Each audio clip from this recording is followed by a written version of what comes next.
tokkoffaa oomisha dabaluu. Dhugaadhaa. Halkanii guyyaa oomisha dabaluu irratti hojjechuu qaba. Yafraakshili. Maalinni maaloo? Oromiyaan ikkoo nama miiliyoona tokko tuqaa afurtu dabala waggaatti. Maalinni jaan? Safuudha abbaa?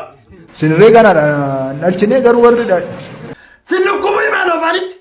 1.4 haa dabalu gaariidha qabeenya keenya nama keenya. Boloqqee dhiiraa bataan turu bataan turu.